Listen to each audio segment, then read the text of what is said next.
से अलग अलग करके गिना। हाँ देखिए, जिसको गिना न जा सके वो होता है। अगर आप गिन लिए तो वो द्रव्यवाचक में नहीं आएगा। अगर गिन लिए तो वो द्रव्यवाचक में नहीं आएगा। फिर से ध्यान दें कि तौला जा सके या मापा जा सके। जैसे मान लीजिए तेल कहा जाएगा आपको कि मुझे 1 लीटर तेल दीजिए। तेल को आप माप सकती हैं, गिन तो नहीं सकती हैं ना 1 लीटर में कितनी बूंदे हैं। या फिर जी सर। मान लीजिए मैं कहूँ गुड़ दीजिए मुझे, चीनी दीजिए, आलू दीजिए, तो वजन किया जाए वो सब द्रव्यवाचक में आएगा। अगर हम गिनती से केला 1 दर्जन, वो द्रव्यवाचक में आएगा नहीं आएगा? 1 दर्जन केला। सर मिठाई किसमें आता है? नहीं आता सर, नहीं सर आएगा। जी सर मिठाई किसमें आती बताइए आप, मिठाई किस में आएगा? मिठाई है?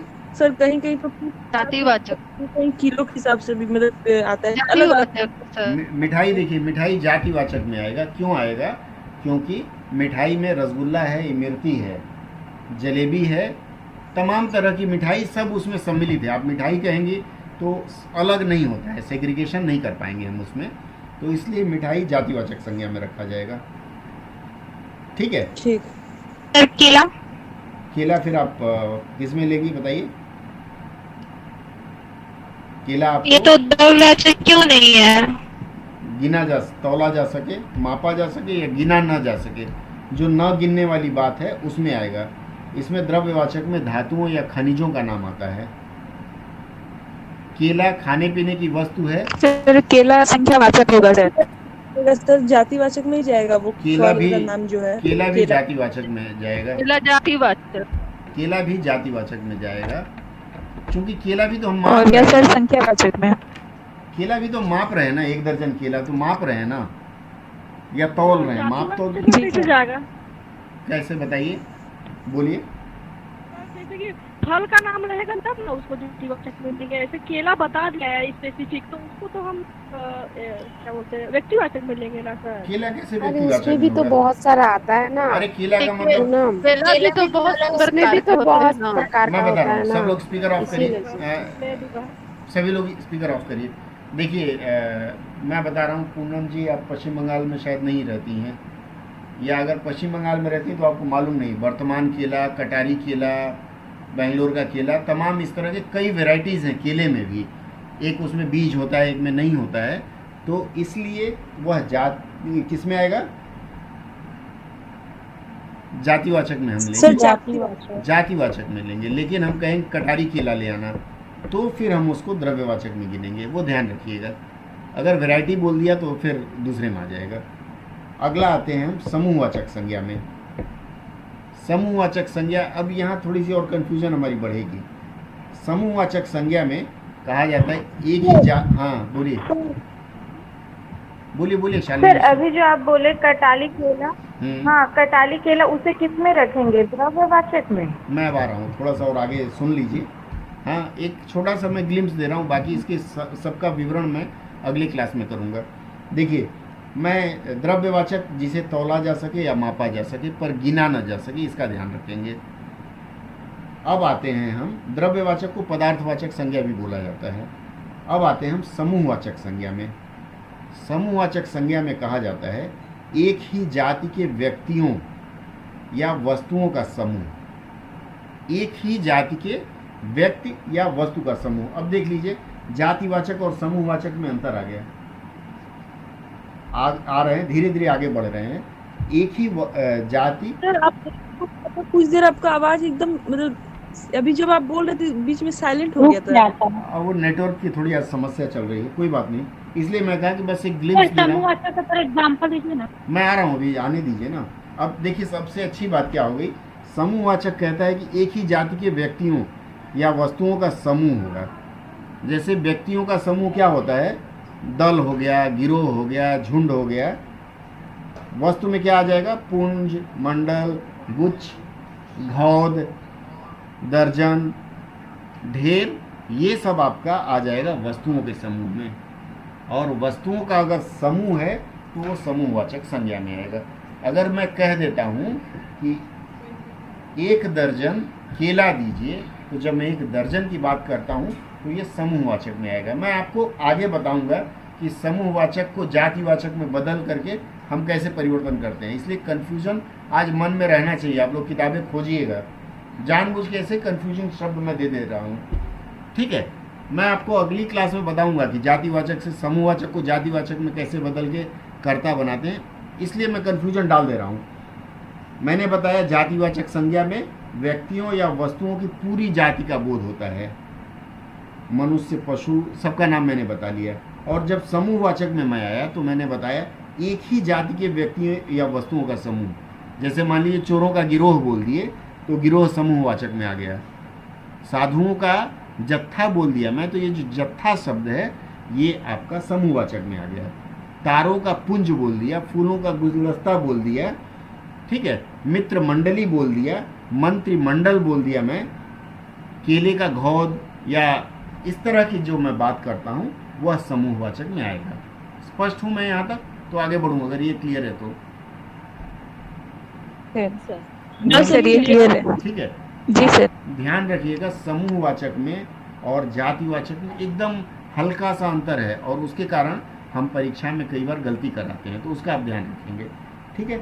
अब आते हैं सबसे बड़ी जो बात आती है, समूह के बाद आता है पांचवा भाववाचक संज्ञा। भाववाचक संज्ञा का मतलब क्या हो गया?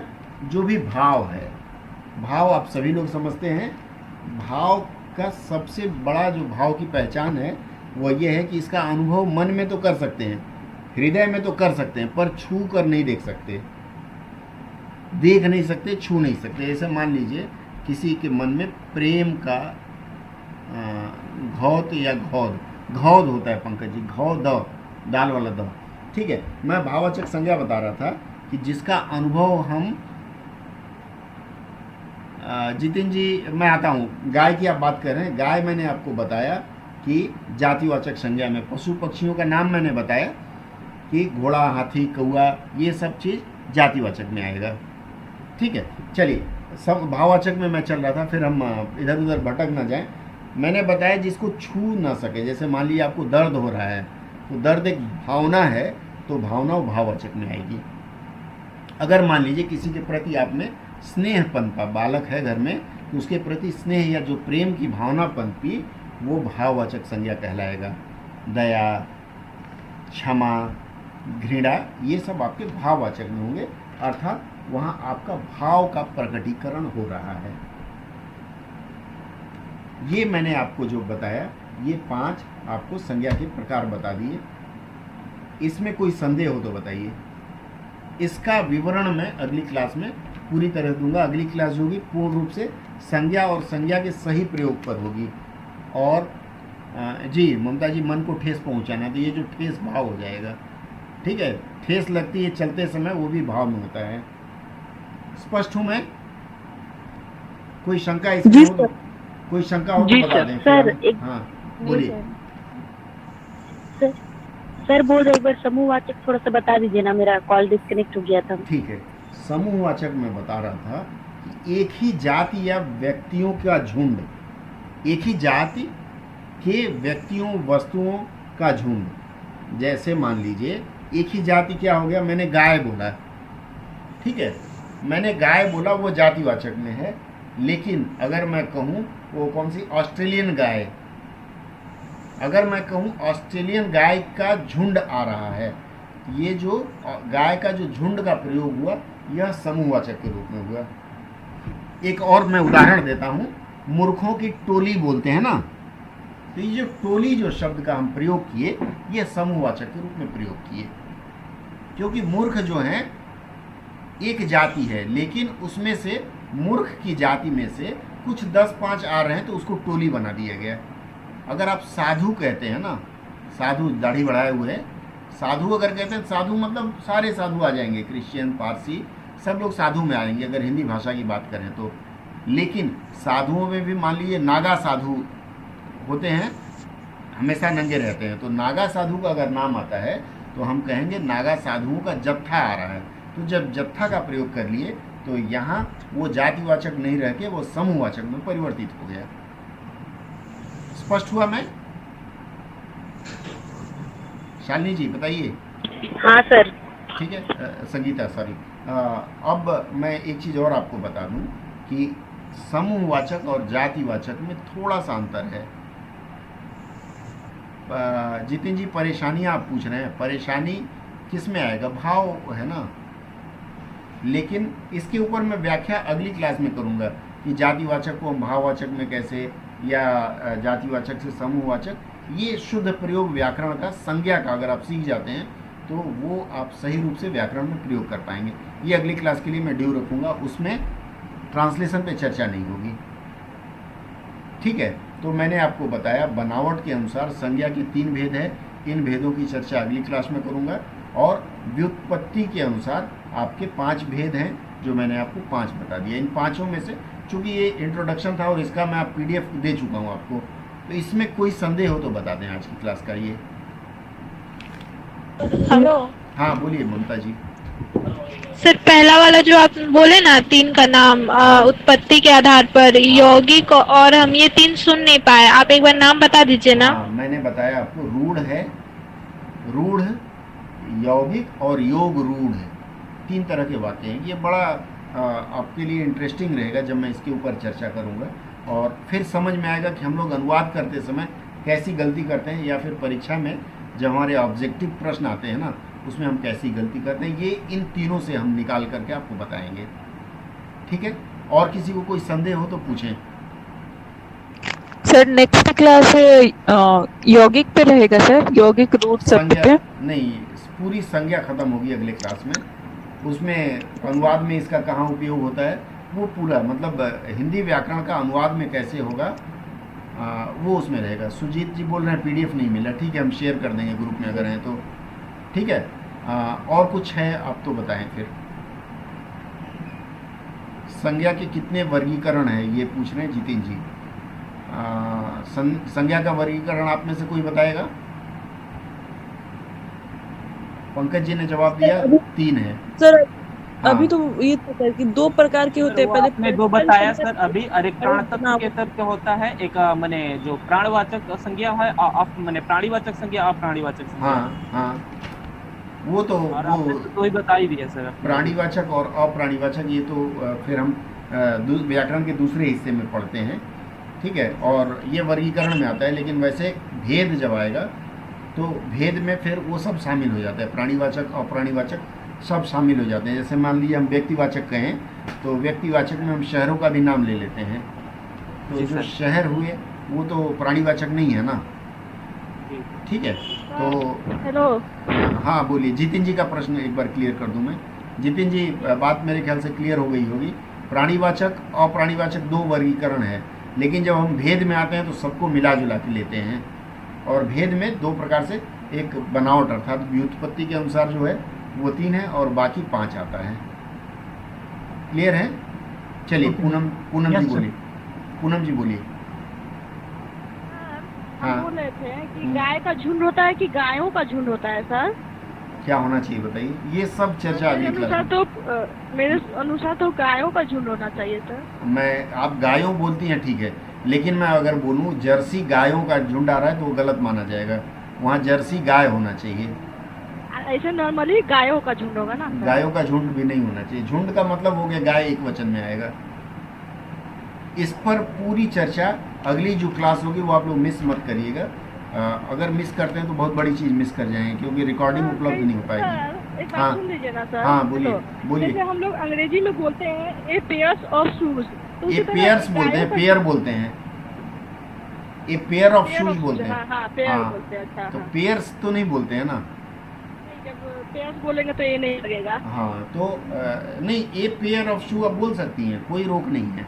ए पेयर्स नहीं कहेंगी, लेकिन 2 पेयर्स ऑफ शू आप बोल सकती हैं। बोलेंगी? नहीं बोलेंगी। क्या है, गलत है सही है? पेयर जहाँ रहेगा वो अकेले ही होता है, पेयर्स नहीं करते हैं। ठीक है, थोड़ी दूर मन में कौतूहल बना के रखिए और ढेरों प्रश्न इकट्ठा करके रखिए। अनुवाद में इसका कैसा प्रयोग करते हैं ये मैं अगली क्लास में बताऊंगा, और साथ में हम छोटी छोटी गलती कैसे करके अपना वो हिंदी का व्याकरण खराब कर लेते हैं ये मैं अगली क्लास में बताऊंगा।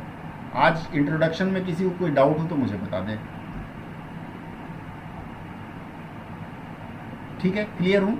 फिर हम बढ़ा जाए। हाँ बताइए। सर इस क्लास से रिलेटेड नहीं है सर, हमको ऐसे पूछना था हाँ, कि बोलिए। संधि हो गया है क्या? संधि का अभी क्लास हो गया है? अभी फिर सब रिपीट कर रहा हूँ। ये संज्ञा पहली क्लास है हिंदी व्याकरण की। अब इसके बाद अगर आप मिस करते हैं तो चीज़ें मिस होती जाएगी। अब मैं सीरीज से बताता जाऊँगा। संज्ञा के बाद सर्वनाम आएगा, फिर विशेषण, फिर क्रिया विशेषण, और सिर्फ आएगा नहीं, उसके प्रयोग मैं आपको सिखाऊंगा। क्योंकि परीक्षा में जो वो जंबल सेंटेंस रहता है ना, एक वाक्य ऊपर एक वाक्य नीचे, अगर उसको साधना है तो आपको व्याकरण का यह रूप पढ़ना पड़ेगा। ठीक है, वो मैं आऊँगा, चिंता मत करिए उसकी। आप